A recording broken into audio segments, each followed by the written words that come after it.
There's this guy on Twitter named Michael Ripp, Michael. Yeah. Rippe. Oh, the Ripper?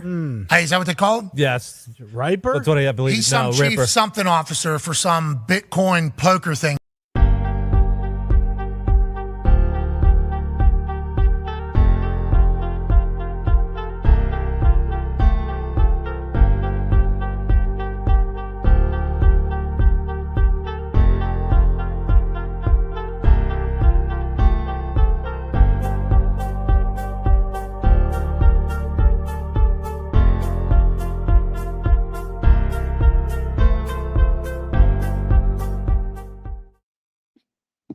Good morning. It is the morning after football week 12 edition for this Monday, November the 25th, Thanksgiving this week, just in a few days. So we got football not just tonight.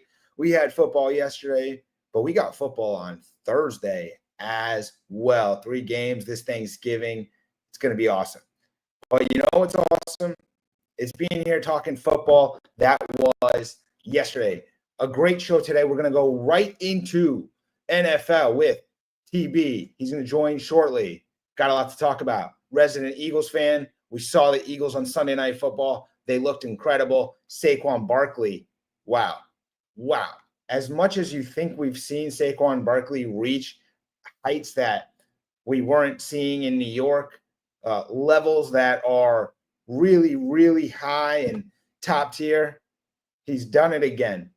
255 yards rushing on Sunday Night Football, puts the Eagles on his back, and fly, Eagles, fly. They did in Los Angeles, defeating the LA Rams. What a game. We'll talk about that and more, but let's get into where I start with Jerod Mayo's comments. I want to touch on what the new head coach of the New England Patriots has done following another loss for the New England Patriots. But before I break that down, this is powered by TMA Football, sports as a service. If you like what you watch, if you like what you see, subscribe, follow, turn your notifications on, never miss another episode on Monday morning, 7:30 a.m. Pacific, 10:30 a.m. Eastern.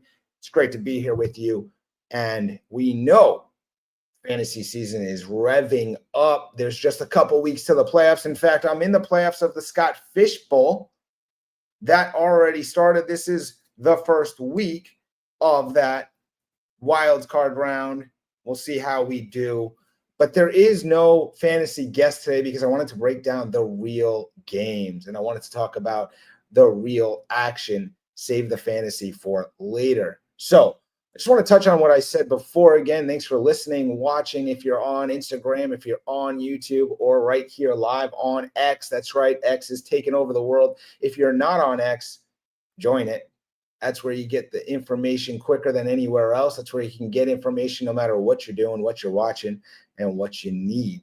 But all right, so Jerod Mayo, let's talk about it for a second because he said one of the wildest things I've ever heard an NFL coach or professional coach say. I'm going to run this, so give me 1 second as we run what he said. It's almost incredible to think that he could still remain as the coach, and this is his job.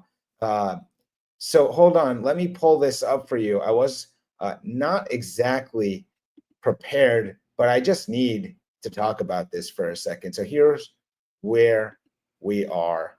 I'm going to run this right now. Guys cross the white lines. There's nothing I can do for them. There's nothing any coach can do for them once they cross the white line. It's my job to continue to prepare not only them but our coaches to go out here and play better football. Thanks. Look, it's always look. Once those guys cross the white lines, there's nothing I can do for them. There's nothing any coach can do for them once they cross the white line. It's my job to continue to prepare not only them but our coaches to go out here and play better football. Thanks. Look, it's always look. Once those guys cross the white lines, there's nothing I can do for them. There's nothing any coach can do for them once they cross the white line.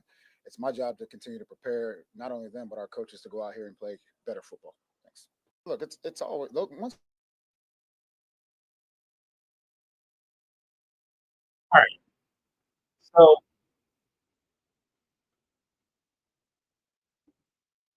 yeah. All right. So if you saw that, you heard that, it's got to confuse you. I mean, the head coach of the NFL team says there's nothing he can do to help his team once they're on the field. Once they cross the white lines, there's nothing he can do and nothing no coach can do. No solutions, no coaching. I don't get it. Isn't that your job? Isn't your job to coach the players that are on the field playing the game? I get it. You can't play the game. They're playing, but you can't help them. You can't figure out something else. You can't take them out if they're not doing good. There's just nothing you can do. So after you lose again, 34-15, that's right. New England loses to Miami. They're now 3-9. Miami only had 4 wins coming in, not like some barn burner of a team. But you come out and you say it's all your players' fault, basically, and you can't help them and nobody can help them. I mean, give me a break. If I was a New England fan, I would want to not be a fan until we found someone else. If I was the person that wrote the checks, I would find someone else to write the checks to. I just don't get it. We've been watching Gerard Mayo all season now, and he always makes a new excuse for why the team is not doing something they're supposed to do. This one takes the cake. It's everyone else's fault that's playing on the field. It's not his. Of course not. Coaches can't help. So what do the coaches do? Anyways, wish I could dive more into it, and I will on a later point, but we got a lot to talk about. Meanwhile, I didn't run through the box score breakdown today for week 12 because it is up on x.com right now. You can find it at my profile. You can dive deeper into the box score breakdown, and I think it's a good one this week. We got a lot of hot quarterbacks. Bo Nix, last 9 games, Broncos rookie quarterback, 16 touchdowns, 2 interceptions. Unreal. Broncos 7-5. All right, that's from the box score breakdown. That's just one tip, one key of the 9 that I touched on this week for week 12. We're now going to bring in my guy, TB, Terrell Bush, is here to join us to talk football as we do every Monday morning. So pumped. Let's see how he's doing this Monday morning. I have a feeling he's doing really well. He's coming off a nice victory for his team. Let's hear. Let's hear from my guy, TB.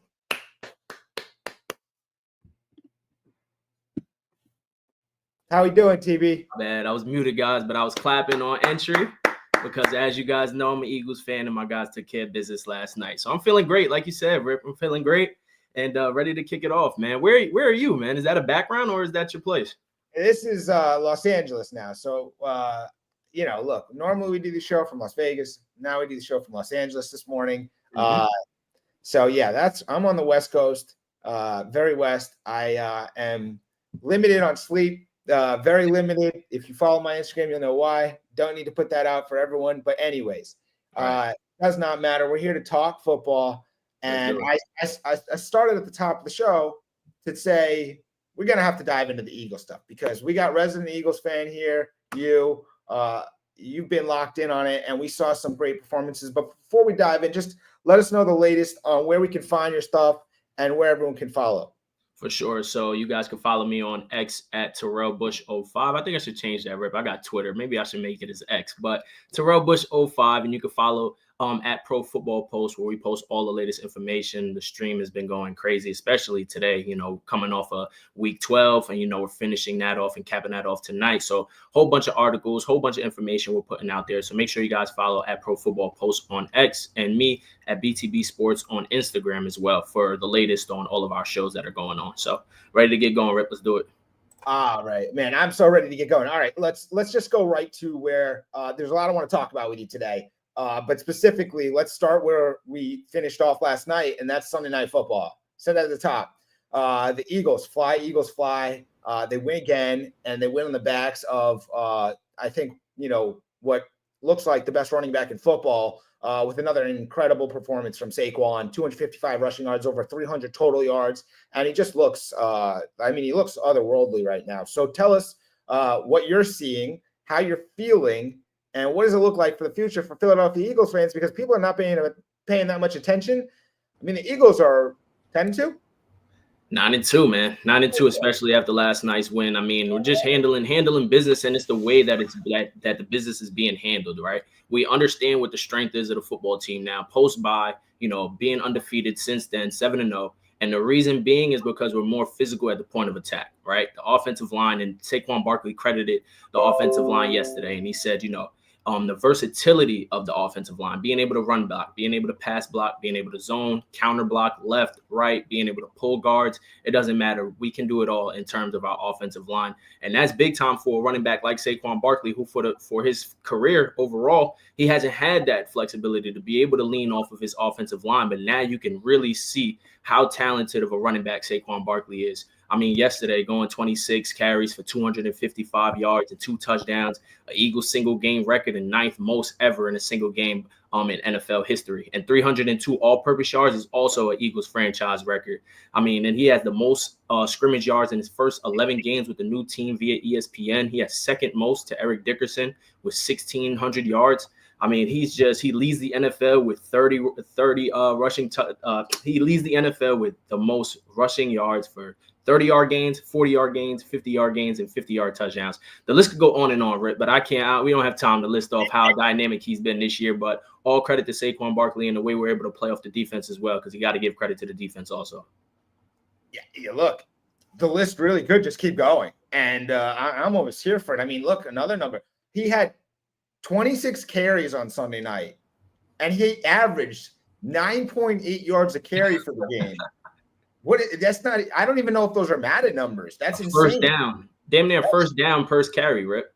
That's crazy. He averaged essentially a first down every carry, and he had 26 carries. It's like it's wild because we've talked about Saquon already a number of times this season because he's been incredible right from the start of the season in Brazil.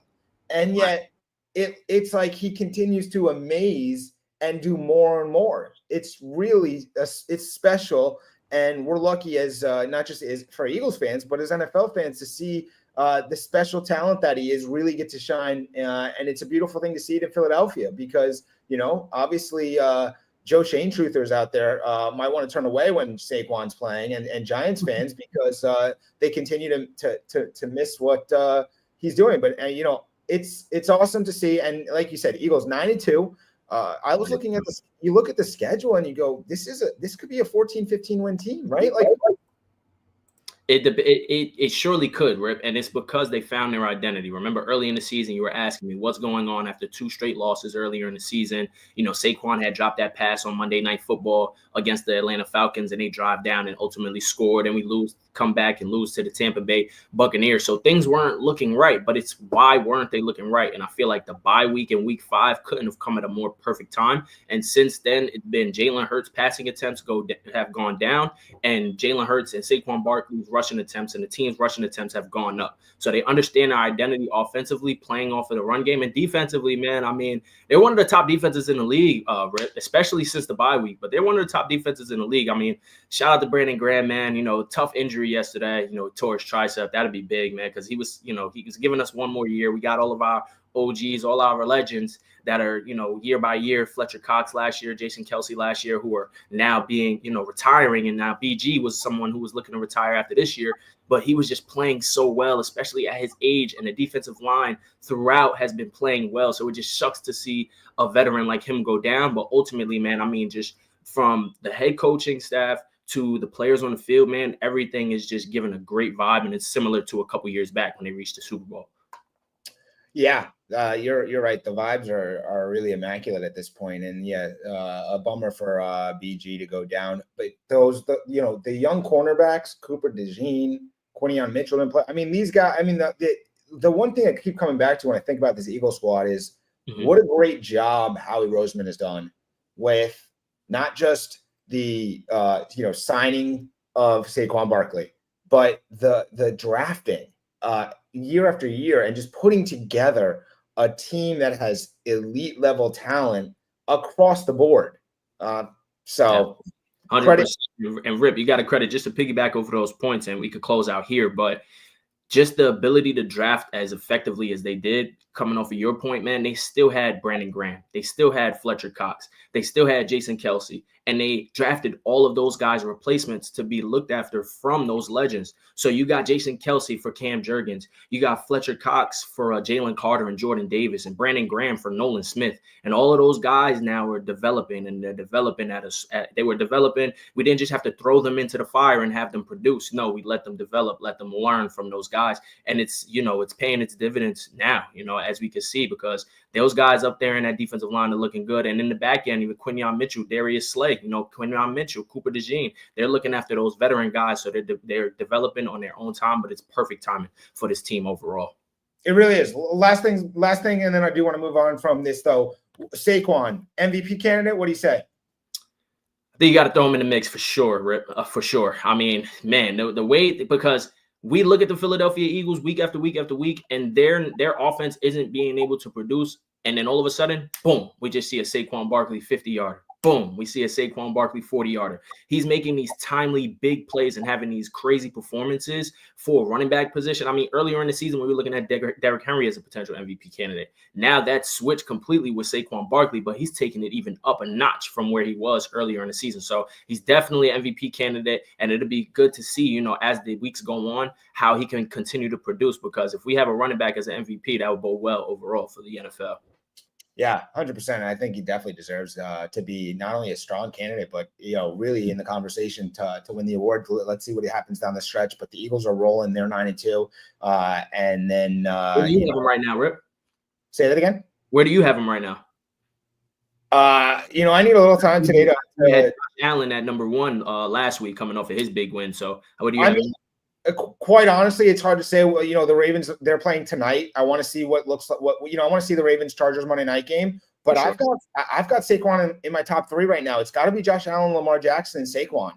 I really hate the idea that it's got to be the quarterback. I want to get rid of that. I want it to be, most valuable player. Yes, the quarterback may be the most important player from percentage of like the importance of the team and the snaps and whatever. But what Saquon is doing right now is just incredible. It really is special on like a whole nother level. I mean, we just touched it. He got a first down every carry for 26 carries. That doesn't make sense. So, all right, we'll continue to monitor the Saquon MVP candidacy, but he's definitely in the conversation. Let's move on to let's talk about a rookie who just continues to do it. And let's go to Denver, where the Broncos win again, but Bo Nix is balling. His last 9 games, he's got 16 touchdowns, 2 interceptions over his last 9 games. He goes for 273 yards, 29-19. Denver beats the Raiders.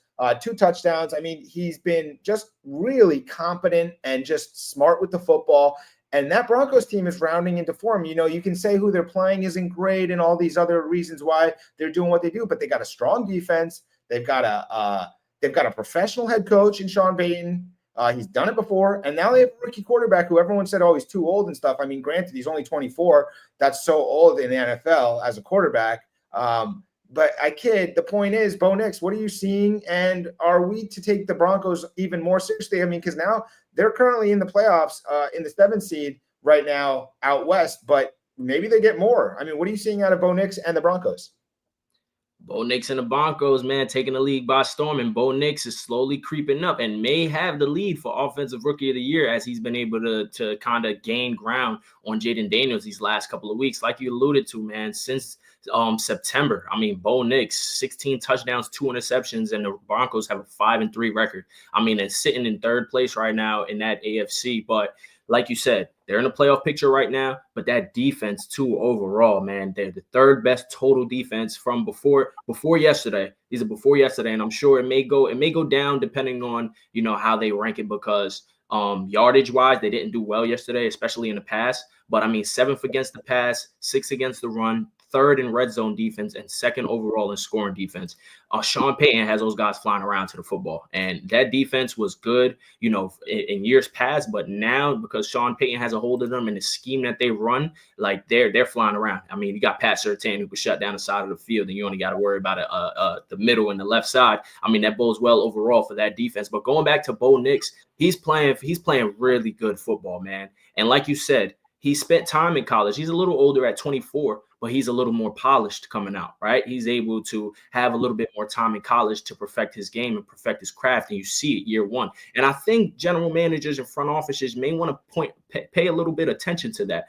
Pay a little bit of attention to how much time did he have in college, because we see a guy like Richardson out in Indianapolis who didn't have many starts in college. I believe he played 13 games or something in college, and you see that he has some developing to do, right? But Bo Nix comes in first year and he's able to take the Broncos potentially to a playoff push. So overall, Bo Nix, right now, he has, in comparison to Jayden Daniels in his offensive rookie of the year race, Jayden Daniels, 2,600 yards, 12 touchdowns, 5 interceptions with a 68.4 completion percentage. But Bo Nix now 2,500 yards, 16 touchdowns, and 6 interceptions, 65% completion. If you want to take it to the rushing stats, you got 99 carries for Jayden Daniels, 556 yards, 5 touchdowns. Bo Nix, 64 for 304 touchdowns. So their stats, Bo Nix, if you add up total yardage, he has more total yards, he has more total touchdowns, and he's playing great ball. And if they make the playoffs and Jayden potentially misses, I think that Offensive Rookie of the Year trophy might take a U-turn and go down to Denver.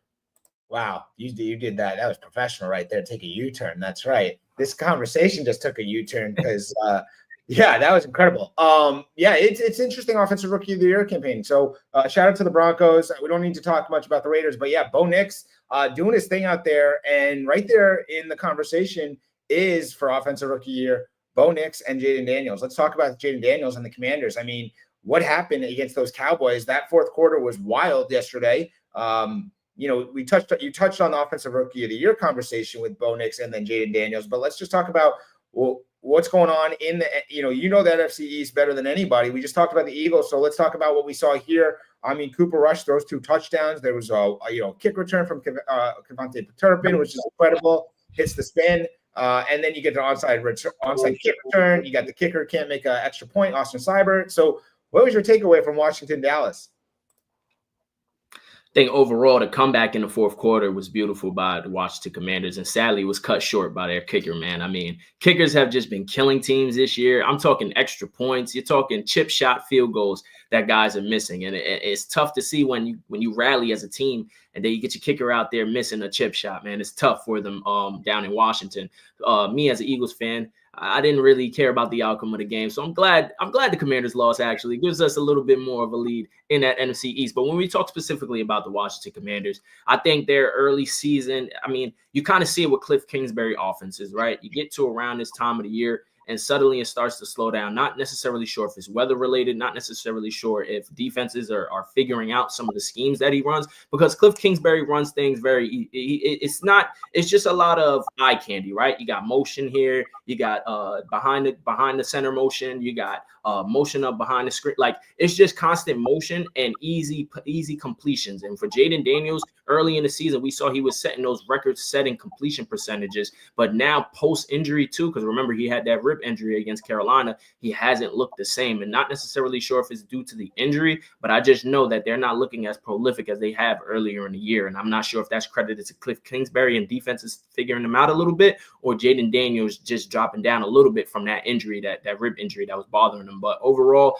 the Commanders, look, this season was a success as we saw it earlier in the year. But if they continue to fall, because they lost their last 3, they started off 7-2. If they continue to lose, Rip, I'm not sure if that magic is going to be able to sustain what they were able to produce earlier in the year. I think they need to finish off a little bit on a stronger note so that they can, go into the offseason or the playoffs on a high foot. Yeah, absolutely. It's Jayden was big time for the first 8-9 weeks of the season everywhere. Talk of not just offensive rookie of the year, but MVP. And it just hasn't been the same. Right. It hasn't been the same. Maybe he's dealing with some injuries. He's younger. The season's getting on. But anyways, wild loss for the Commanders and Dan Quinn against his former team that he was a defensive coordinator. And so the Cowboys ultimately still alive, I guess. Something to monitor. All right.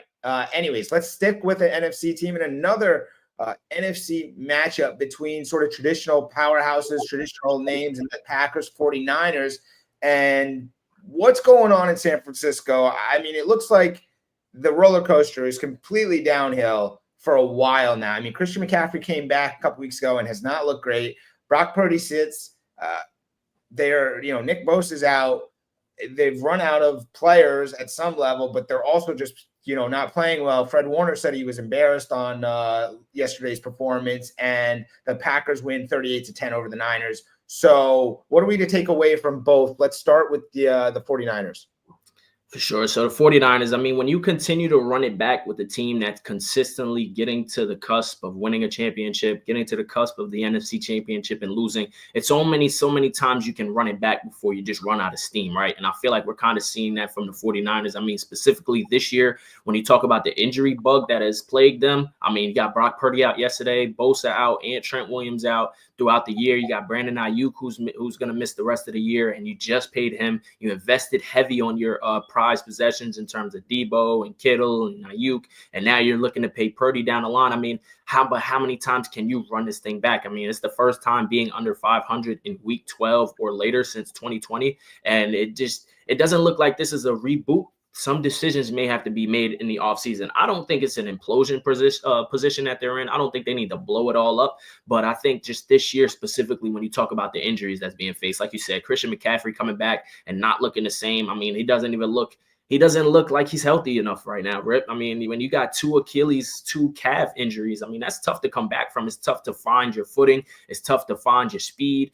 Middle of the season, when you got all of these guys that are warm, defenses are coming in fresh. So overall, I mean, yesterday, when you got Purdy out, you got Brandon Allen starting, I mean, it just didn't bode well for you to start the game. But the way that they lost the game, when you give up 3 turnovers that lead to 3 touchdowns, and Jordan Love didn't even play perfect football, but they did enough on all sides of the football to win. Now, when you speak really towards Green Bay, I mean, they out-physicaled San Francisco, right? They brought the game to them. Josh Jacobs, he's playing fantastic football right now. And it just goes to show that these running backs still have steam when you talk about Saquon, Josh, and you talk about Derrick Henry, because these boys are the focal points of their offenses. I mean, when you got Josh Jacobs, 26 carries, 106 and 3 touchdowns, they brought it to the 49ers. And that's something with the 49ers that we see them hand out. We see them out physical teams. We see them fighting to the point of attack. We see them being able to bring it to other teams, and Green Bay brought it to them. So overall, Green Bay is looking like a complete unit out there in that NFC North. And San Francisco, you may have some issues going into the offseason, but let's see how they finish up the year, because it isn't over for them. It's not over, and then that's because that NFC West is still wide open. I mean, we got 1 game separates all 4 teams. We saw Rams lose Sunday night, 49ers lose Sunday afternoon. Cardinals lose Sunday afternoon to the Seahawks, who now are ahead of the Cardinals based on the head-to-head victory. But 6-5, 6-5, 5-6. I mean, they're right there. It's anybody's taking still. Who do you think comes out of the NFC West? Hey, Rep, that's a tough. I wrote in my notes, I said tough division, because that's what it is. Tough division. And when you look at it down the stretch, this is something I wanted to look into too, because I didn't see many matchups against each other. But down the stretch, you got the Lions in back-to-back division games. You got the Bears and the Packers back-to-back Thursday night footballs after this week. You got the Vikings, who are 9-2, but they have the Bears, the Packers, and the Lions in week 17 and 18. And you got the Lions. And for the Packers, you have the Lions and then the Vikings and Bears in week 17 and 18. So the last stretch for the division crown is going to be a fight to the finish in this division, because the only 1 game separates each team. The Lions 10-1, the Vikings 9-2, Packers 8-3, but they all play each other, and that's going to bode for some fantastic football down the stretch. And the Vikings, I mean, the way that they were able to play yesterday and gut that one out, the Packers, after they were able to beat down San Fran, and the Lions just continuing to win and win in different ways. I mean, that's going to be a tough one. But who I have winning that division, I think right now you got to look to the favorites as the Lions. But I mean, when you have that many division games coming up, I mean, it's really anybody's game right now. It's anybody's division, and that's going to both some fun football down the stretch. All right, TB, I've got the Lions coming out of the NFC North. I was trying to ask about the NFC West. It's good. I want to talk about. Oh, my bad. my bad. I like the breakdown of the North. I'm going to stick with the Lions because I think the Lions are the best team in football. But that's not here nor there. You did a great breakdown because the Vikings right there too. It's. I mean, think about this. I just want to touch on this because you're talking the North, and it's great. You're the Lions. You're having just an epic season, right? Right. This is how close it is. It's an epic season. You got 9 straight wins, and you look at the standings and you go, "We're 1 game up. We're 1 game up." the Vikings don't lose. We've had weeks here where it feels like I remember, a month ago or even a little 6 weeks ago, you go, the Vikings are they teetering? And then you look at the standings, and the Vikings are right there, and they haven't really lost anything. So you're right. That's going to come down to the end in these matchups. But I'm going to ride with the Lions. Let's go back to the NFC West, because that's where I'm really throw the hands up. You can change the team that you choose each week that can come out of the division. Think about the Rams, the Niners, the Seahawks, the Cardinals. Who are you taking and why? That's a great question, Rip. And overall, that division is so close. I mean, it's similar to the North, but those teams really don't have a lead juggernaut, right? Like the Lions in the NFC North, you could consider the juggernauts of the division just because of how they're handling teams.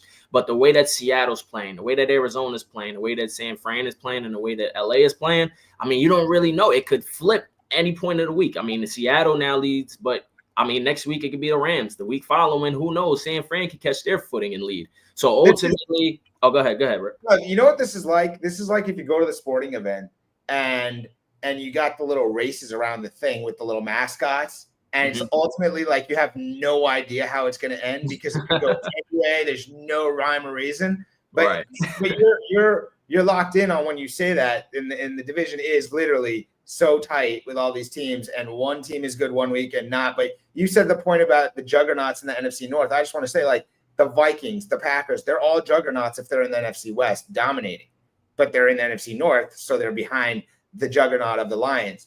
But I want to put you on the spot because I'm trying to have some fun with it. Who are losing out of the NFC West? I think right now, the way that I saw Seattle play, the way that I feel like their offense is still dynamic. Geno Smith makes some questionable plays down the stretch, but I think him at his best, being able to propel DK Metcalf, being able to propel Jackson Smith-Njigba, Tyler Lockett, and the way they're able to make timely plays on defense, and that fresh new head coach that they've got over there, I think I'm gonna roll with Seattle, man, because I don't trust the health, and I don't trust what's going on in San Fran. For the Rams, I think it'd be tough, after last night's loss, but they also have some division matchups coming up in a tough schedule. And Arizona, I just don't think they're there yet. But I think Seattle, with the veteran leadership they have on that squad, and I think Geno Smith at his best could propel that team to an NFC West title. Hey, I don't blame you. I think if you were to flip the question on me and ask me what I think, I would ride with the Seahawks, because I think what they're doing with the young coach is starting to get more in tune. The defense is live. Look at what they did to the Cardinals, held them to 6 points. And that Seahawks, I feel like they are the team that I would choose. Although I'd like to see maybe the Rams, what they look like when they're not having to go against Saquon, because the Rams are sort of hit or miss. And then the 49ers have just been all misses. We don't even know if Purdy is, what's his status and stuff. So it's a question mark. And then every time you want to like the Cardinals, like every time I want to get in on the Cardinals, they go and do the Cardinals thing where it's like they let you down, and you're just like, wait, this is the Cardinals that they just showed us 4 weeks ago. So any thoughts on what we saw out of Kyler or anything in the NFC West? I was gonna mention just quickly the Seattle Seahawks upcoming schedule. I mean, their next 6 games, it's not pretty though, Rip. I mean, they got the Jets next week, what could potentially be a win. I think I'll have them as a win in that one. But they've got the Cardinals. They go down to Arizona. Then they got Green Bay at home. They've got Minnesota at home. Then they've got Chicago. And then they've got the Rams to close out the year, which could be a fight to get into that playoff spot or to win that division. So to close out their season, I mean, they've got some tough tasks to close out, man. I think they could potentially be seeing some losses, but I think they'll have to get it together as these weeks go on. But when you specifically talk about Kyler, like you said, you never know with them, right? You want to buy into him. You want to buy into the system. You see Kyler and his ability to just create offense and be dynamic in his own right. But then you come into a week like yesterday and they're not able to produce. They're not able to finish. And that's some of the things with the Arizona Cardinals that you question for years. Is this team going to be able to get over that hump of getting in their own way sometimes and being able to finish ball games and being able to get over that hump? Sometimes you want to believe in them. They go out there and they win a crazy ball game. And sometimes you want to believe in them and they lose in questionable fashion. So overall, I mean, Kyler Murray, he's still playing good football this year overall this season, but yesterday was a stinker for him. I don't know if they'll be able to win this division the way that they're playing overall. All right, let's touch on the AFC and comments from head coach Gerard Mayo of the New England Patriots after the Dolphins beat the Patriots 34-15. I posted this yesterday and then again, and these are some of the most shocking comments I've ever heard a head coach say. And that specifically, the soundbite was that he essentially, once the players get out on the field, go between the white lines, there's nothing he can do. There's nothing coaches can do to help them. So I thought it was completely out of touch, and I've watched Gerard Mayo now a couple different press conferences. It always feels like he's deflecting blame, and it doesn't seem like he has control of the team. They've had one or two good weeks, it feels like, throughout the whole season. And I've been impressed somewhat by Drake May and his potential. He's made some good plays, but from a head coach standpoint, did you see these comments? And if so, what were your thoughts? Yeah, I saw the comments, Rip, and that's just something as a rookie head coach you got to learn from. I mean, you just don't say that because once they step onto the field, they're still 100% your responsibility. What they do on the field, it shows what they've learned throughout the weeks. That lack of discipline comes from the top down, and you got to own that as a head coach. And I feel like as a rookie head coach, something that Bill Belichick wouldn't do is say what he said. And I feel like he's got to learn from that as the weeks to come and for his tenure as a New England Patriots head coach. Because if you continue to make up excuses like that and say things like that for your players, I mean, your players are going to look at you a little differently too. Like, hey, man, like we're a team here. Like that's not something that you should be throwing on us when it's all of us as a team. Man, when your head coach says things like that, it just makes it look like there's a lack of discipline from the top down. So overall, didn't like the comments. And I think, being a rookie head coach, that's something you just got to learn from, man. Bill Belichick would never say something like that. Yeah. And here's the thing I want to touch on, because, maybe there's some people that will see this that read the post. The irony to me was, first, this was the exact comments, in case you haven't seen it, you're just listening to or watching this. He said that once those guys cross the white lines, there's nothing I can do for them. There's nothing any coach can do for them. Those were his words. So it's not putting words in there. I mean, ultimately, I would say it's actually important for you to do stuff once they are on the white lines. Now, we get it. You can't play the game for them. And if they're not performing, yeah, obviously there's a level of accountability for the players. But at the same point, the whole point of the coach is to sort of shield your players, step in front of your players when things aren't going well, to help kind of control and have the leadership ability. And I posted this saying, my post I want to talk about for a second here was that the Patriots fired the greatest NFL coach in history for this guy. And I said they have no chance of winning again with Gerard Mayo in charge. Just listen to him. And then the clip plays. Now, funny to me is how people think this is sort of like a Bill Belichick versus Gerard Mayo. For me, this really has nothing to do with Bill Belichick, how Gerard Mayo is coaching or not, right? The idea that they fired the greatest NFL coach in history is literally separate. And even if you think he deserved to be fired, that's fine. The point is, like, I'm talking about New England now. This is who is representing your organization. And what you're seeing is just lack of accountability and just it's almost like no answers. So let me throw the players under the bus, even if he doesn't know. And I think it's the rookie head coach thing, like you're mentioning. He'll learn from it, you hope. But the reason I pointed it out is we've seen this a few times this season in press conferences from Gerard Mayo. It seems like he's not in touch, which is weird because he was a great NFL player. He was. Great player. And it's just odd. But, we've seen this now from the head coaching ranks where we're seeing some former players as coaches, specifically linebackers, and they seem like they don't have control of the team. They're not in tune with like the media. They don't really get it. And I'm speaking to Antonio Pierce in Vegas too. And so when you think about the two of them, it'll be interesting to see what happens. But the reason I brought Mayo up and now Pierce is because I wanted to just touch with you on walk of shame this week from a coach standpoint. Because look, the reality is we've seen a number of coaches already get fired this season, from Robert Saleh to start and then to Dennis Allen. But I want to talk about what we're looking forward to. So there's coaches on the hot seat. Talk to me about some of the coaches on the hot seat, and you think like, or let me name a coach and you tell me if they're in or out.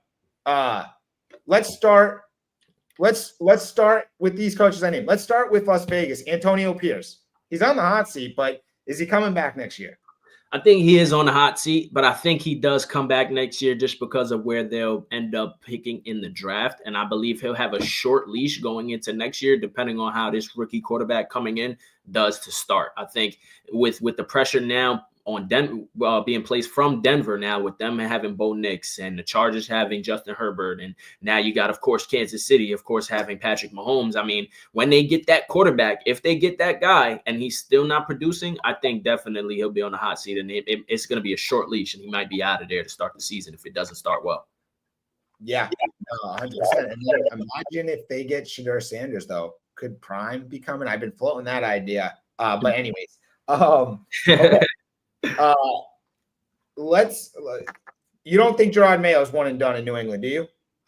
I don't think he's one and done in New England, because I don't think that's how they necessarily do business. I think Robert Kraft is going to give him some time. I mean, he's definitely going to sit him down today from his comments that he had yesterday, and he's definitely going to let him know, like, that's something that you can't do moving forward, and ultimately I think he does come back next year, because I believe that Gerard Mayo was being placed in his position not just for 1 year, but I think over time he's going to be the New England Patriots head coach, and I think that's just how they do business. So that's something that you don't want to see from yesterday, but as these years go on, especially next year, we've got to see some growth from New England. We can't see them lose the way they lost yesterday, and Gerard Mayo making comments like he did as well.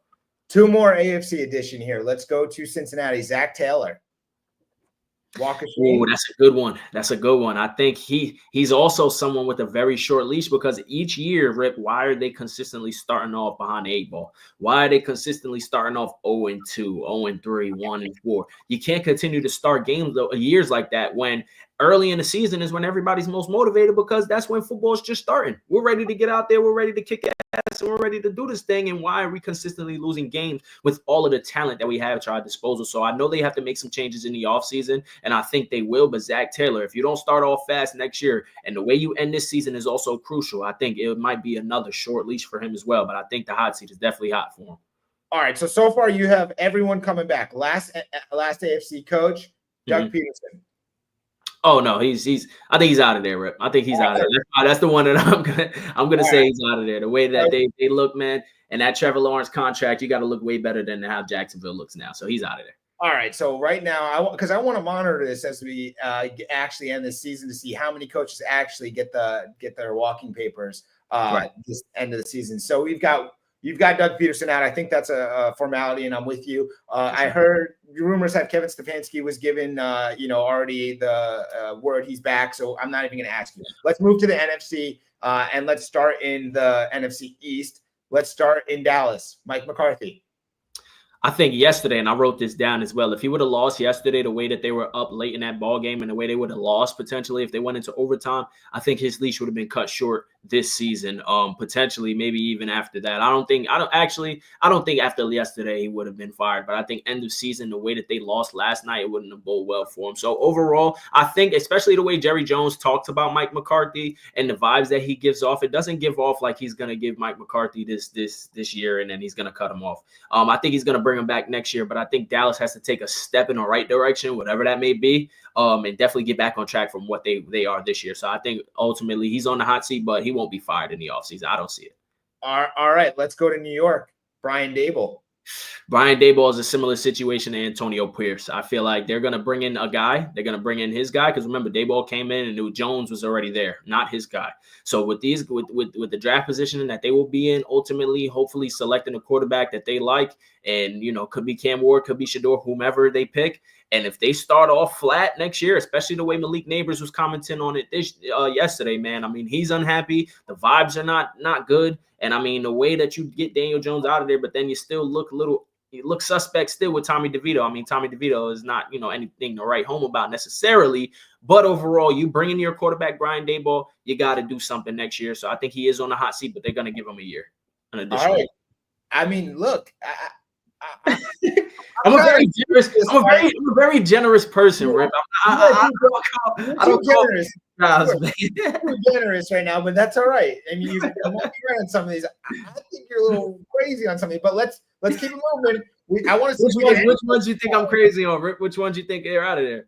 I love the fact that you think Mike McCarthy's coming back to Dallas. Maybe you're right though, because I don't know. I never know what's going on there, but like, I mean, Mike McCarthy, I thought he lost that team a while ago. But more importantly, yeah, you're right. You're right on that regard. But yeah, you're right. But who do I they don't bring know, in? Drip? though. I mean, I don't know who they necessarily bring in. You know, who Well, Jerry hold on. control. So there's a couple guys out there that I absolutely love if I was trying to find a coach. But I want to finish because I'm going to give you another one. How about in Chicago, Matt Eberflus? Matt Eberflus, I think his time is up in Chicago. I think his time is up in Chicago. But I mean, Caleb Williams has looked better as the weeks have gone on. But I don't think they bring Eberflus back. I think you got to get a new guy, a new voice in that locker room, and I believe they will cut ties with Eberflus after the year finishes. Yeah, so I mean, ultimately, I'm not going to ask you about anyone else. Really, you look at the standings and you say, I mean, there's not really another obvious potential. I mean, you can look out west, but I mean, there's no one that really. I mean, McVay, Shanahan, none of these guys are getting. I mean, Gannon, they're all in. Something will ultimately happen from the head coaching standpoint. A big name will leave a team that we're not thinking of. But for me right now, you've got basically only two coaches taking the walk of shame at the end of the season. Doug Peterson in Jacksonville, Matt Eberflus in Chicago, which I'll agree with you. I think they're both taking the walk of shame, maybe not even making it to the end of the season. But those two are out. But I think there's at least 3 or 4 more coaches going just because it's the NFL and this is what we like to see. Plus, as you said, who would you go out there and get? Well, let me just say this. There is Bill Belichick. There is Mike Vrabel. And more importantly, a guy I love, I thought he got a raw deal in Miami. He's the defensive coordinator in Minnesota. I think Brian Flores I thought he was a great NFL head coach. He was just getting started, and I think someone is going to rehire him, and he's going to be awesome. So there are some guys out there without even thinking about who's hot in college, who's the hot coordinator.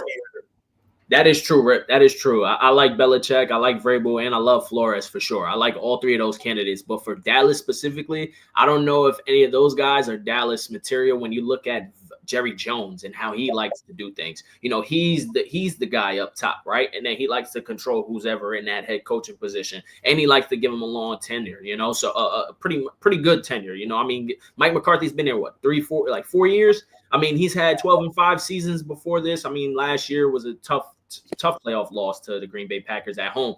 But overall, I mean, you lose Dak Prescott. That wasn't a playoff loss. That was a playoff beatdown. Yeah, let's get it right. That is true. That is true. But I do like all of those head coaching names. Just I don't know if Dallas will pull those plugs on them. But they all should be head coaches in the league right now. You're definitely 100% right on that. Yeah, and I wasn't thinking about those guys to go to Dallas because you're right. Dallas is a very unique situation, 100%. Sure. And you can't even imagine Belichick in Dallas with Jerry Jones. I mean, Dallas. Jerry Jones is focused on media attention and not so much winning. I think at some levels, really, it's somewhat like a circus there on purpose, right? With whether you talk about the selling of the tours during the season, where the players are being looked at like they're circus animals and they don't have the privacy like of NFL players. So my point is this is not a Dallas specific thing. It's more of an NFL specific thing, right? Like I mentioned Zach Taylor. For me, how is Bill Belichick not just the ideal fit in Cincinnati where he has an offensive superstar at quarterback in Joe Burrow? He can handle the defense, Bill Belichick, and those start winning immediately, it feels like. And if you don't like him, maybe Mike Vrabel. So anyways, I wanted to just touch on this. We're headed into week 13.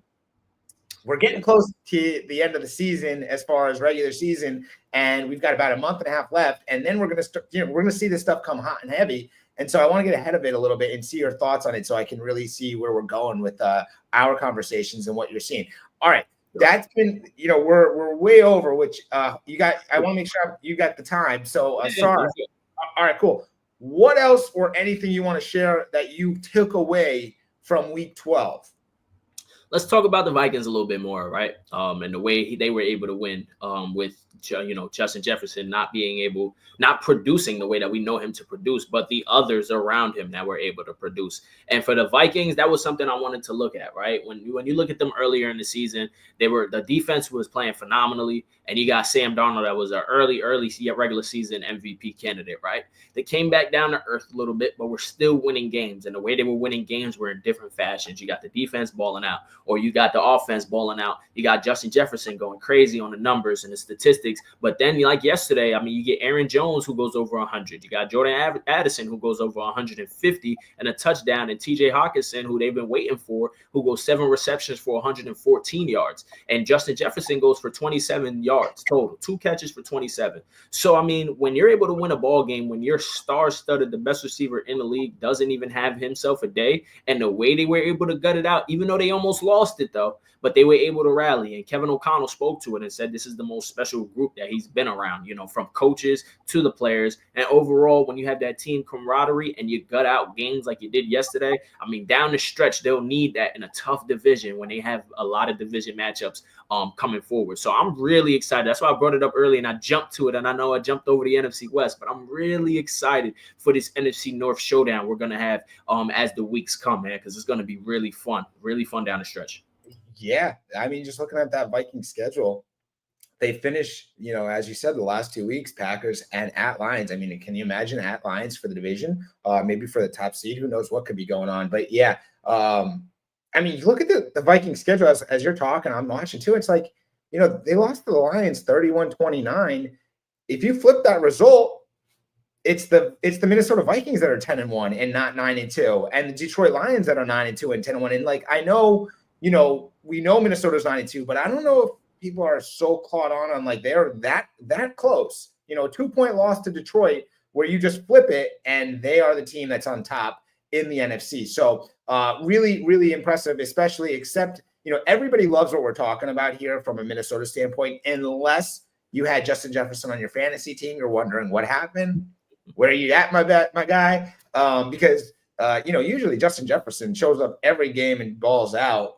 But it's impressive. They're able to win when he's not even doing it. You see Jordan Addison, TJ Hawkinson. You said Aaron Jones got in the end zone. And Sam Darnold, not so much just your stopgap quarterback. This guy, you know, maybe he won't be in Minnesota next year. We'll have to see how this all plays out, obviously, because of J.J. McCarthy. But if he's not, he's certainly shown himself to be more than capable to lead an NFL franchise moving forward next season. And that's a great point that you bring up too, right, Rip? That quarterback situation in Minnesota. Colin Cowherd on his podcast yesterday was speaking about it, and he was saying that if Sam Darnold goes into the postseason, wins you 2 playoff games, gets you to the NFC Championship, maybe you flame out there. But even if you get to the divisional round and it's a good game and Sam Darnold plays well, what do you do with that position? I mean, you drafted J.J. McCarthy for sure, and he has the upside, and he's the younger player, and that's what they drafted him for. But you didn't expect Sam Darnold to play as well as he played this year. What do you do next year if they're successful in the postseason? Do you just let Sam Darnold hit the market? Do you invest in him? Like it's a question. It's a question mark right there. I don't know what you do in that situation.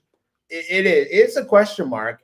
And in my opinion, I don't think that you just let Sam Darnold go. If nothing, I mean, you sign him, you bring him back. J.J. McCarthy has not played 1 game in the NFL. There's no guarantees that J.J. McCarthy will be good. And if he is good, you got plenty of time for him to be good. You let Sam Darnold deserves to come back to this team. And also, Sam Darnold is an asset. This is the thing in the NFL, right? He's an asset where if he, you know, you bring him back, he leads the team again. And guess what? You have a fallback plan in case there's injury, in case it doesn't work out with him, in case you trade him for first-round picks. To me, there's no question that Sam Darnold should return if he continues to lead the Vikings at this rate. You've got a team that's 9-2, and ultimately, I think this is a credit to Kevin O'Connell. You mentioned his name earlier. He's a really good head coach. He gets the most out of his players and most out of his quarterbacks. And you sometimes don't talk about him when you think about these top-tier NFL head coaches, but Kevin O'Connell, man, has just done a wonderful job in Minnesota. Kevin O'Connell, man, year after year, I mean, he's able to produce. And the Vikings this year, coming into the year, not a lot of people had them, you know, being where they are now, 9-2. I don't think a lot of people had them at this point in the season being 9-2 and looking as good as they are. Thank you. Exactly. Yeah, man. So, I mean, even Minnesota fans are pleasantly surprised. But even yesterday, when you speak on it, right, and you spoke on Brian Flores and a great job that he's doing for Minnesota's defense this year. But they gave up 398 total yards yesterday, but they produced 452. And when you're able to win, when your defense is giving up a lot of passes, a lot of plays down the stretch, and you're able to gut that out as an offense, Kevin O'Connell, man, I mean, I spoke to it. He said this is the most special group. So, I mean, you see it on the field, and it's paying dividends for them down in Minnesota. I also want to speak about the quarterback on the other side, Rip. I mean, Caleb Williams seems to be getting things together a little bit on his end. I mean, you know, after they fired their offensive coordinator, and he's starting to get things together. I mean, we had a play yesterday when there was a free blitzer that came through on the right side. He rolled out to the right all the way, looked as if he was back in USC and was able to throw a pass down the field to DeAndre Swift. And that looked really good. And it looked like Caleb Williams that we know and love from USC. And I mean, the conditions are getting colder down here in Chicago, but look at him, 340 yards, 2 touchdowns, 32 for 47. He threw the ball 47 times. I mean, they're trusting him more. They're making it easier for him, and it's showing why he was a top pick in the league last year. And I think with Eberflus out and then bringing in a younger head coach or maybe a offensive heavy driven head coach that can produce with Caleb Williams, I think down the line the future is bright. Just got to end off the season right if you're down in Chicago. Just end off the season right, and I think the future is bright. Yeah, you're absolutely right. I chuckle because you said with Eberflus out, a younger head coach. And I'm thinking with any other head coach. I mean, I documented this last season. I was shocked that Matt Eberflus got another season to come back to Chicago. Me too. Rightfully or wrongfully, though, he has not earned another season. And you already said it earlier. You think he's out. I'm with you. I think he's out, and that's going to be a very hot job when you think about not just that you get Caleb Williams, but you've got a good defense there. You've got players all over. I mean, you got Rome Odunze. You also have Chicago. It's a tradition. I mean, it's a big market. So that's a huge opportunity in Chicago. And you do love to see Caleb Williams getting it together. And hey, we saw flashes of vintage Keenan Allen yesterday. So that was good to see as well.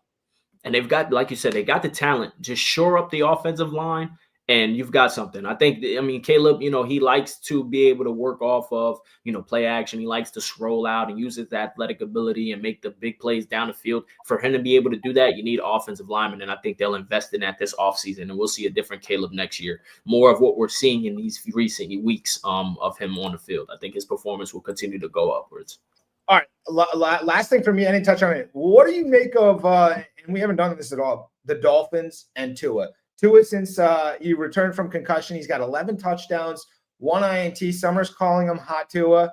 But another just sterling performance from Tua. He goes for 317 yards. I know it's the Patriots, but their defense is all right. Is it just the matchups have been easy? Because now we get a Miami at Green Bay Thanksgiving night, this Thursday game where the weather's going to be cold. We've seen what the Dolphins and Tua look like when the weather is under, I think, 40 degrees. He's 0-6 or something. And we saw the last time when it was super cold in the playoffs against Kansas City, they were like a frozen team. They didn't even perform. So what do we even make of Tua's return from concussion to be, he looks like honestly, he's looked like one of the best quarterbacks in football. Yeah, Tua's dealing. He's dealing right now, man. And let's talk about your team, man, because, we talk about mine a lot. And, with Tua being out, we haven't really been able to touch on Miami. But over the last couple of weeks, I mean, you get to see, especially yesterday, that prolific offense and the way Tua is able to throw that ball and efficiently run the offense. That's the thing that Tua is able to do. And a lot of people question the contract that he signed and things of that nature. But you see, when Tua Tagovailoa is in the lineup, you see how that offense is able to operate because he gets the ball out so fast and efficiently. And it's showing these last couple of weeks. I mean, 8 touchdowns, 1 interception in the last 3 games. Yesterday, 29 for 40, 317, and 4 tuds. Like, you just see the offense has kicked it up a notch. And like you said, this week will be a huge week when you got going to Green Bay. Are you guys at home or is it at Green Bay? Oh, it's in Lambeau Field. It's gonna be cold. Ooh, it's in Lambeau Field. Oh, you're gonna be slumped over your couch because you ate too much turducken and cranberries and sweet potato, whatever you love, which I don't even know. You got to tell us, but you're gonna be slumped over and you're gonna look up and Tua's gonna be breathing, hot air out, the cold air out of his mask. And right, what's the score gonna be? It's gonna be Green Bay 28, Miami 3 at that point. What am I supposed to rev myself up for? Yeah, that's a tough, especially the game that Green Bay just came off of. They got gassed up, juiced up for that San Fran because, they lost to them in the divisional round last year, and they got up and they out-physicaled them. for you guys to go now to their home, and you gotta, that's a tough one, man. That's a really tough one. I'm not necessarily sure what Miami team we might get, but when the conditions are in those, colder conditions, Lambeau's going to be freezing. It's going to be, temperatures are going to be very, very low. So I don't expect a pretty game, but if Miami's able to somehow keep it competitive and ultimately gut that win out, I mean, you got something brewing down there in Miami. I mean, like you said, these last couple of weeks have been encouraging to know that with Tua in the lineup, we are the team that we think we are. We are the team that we ultimately put together before the year, a couple years back, with the speed that you have offensively, and Mike McDonald. But at the end of the day, it's just McDaniel. Sorry, Mike McDaniel. That's all right. Yeah. Mike McDonald's been winning a lot in Seattle. We could take him too. Yeah.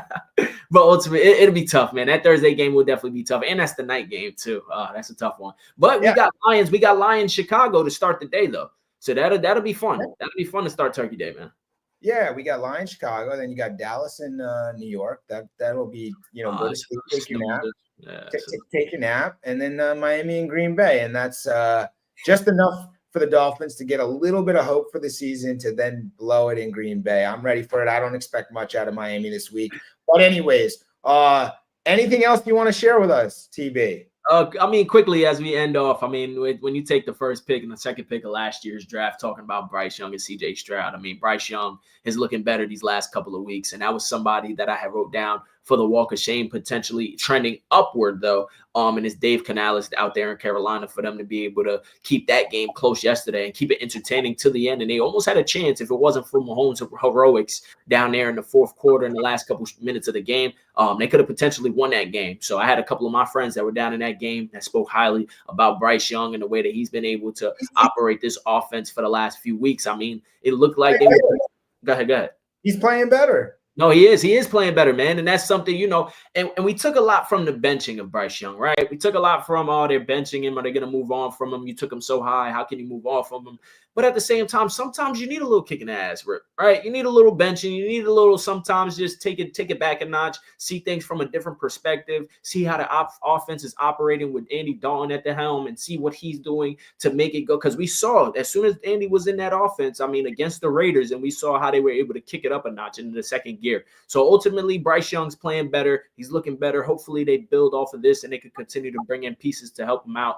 And also to end off, CJ Stroud and the Texans. I mean, that was a tough loss yesterday. And CJ's not looking the way that he looked last year. I mean, it's just not looking. And I think it's the sophomore slump. I'm not going to take too much away from it. But we did expect Houston to be in contention potentially for AFC Championship run this year. And it's not looking like that. They've had a lot of injuries on the offensive side of the football. Stephon Diggs out for the year. Nico Collins has been out and a couple other pieces. But ultimately, down there in Houston, they've got to get it together because yesterday, that was not a loss that they should have had. They should be 8-4 right now, but they're 7-5. And that division is a lot closer than we thought it would be to start the year. So just wanted to put a little emphasis on the top picks from a couple years back. And this year, of course, with Caleb Williams and Bryce Young and CJ Stroud, and just to, highlight them a little bit.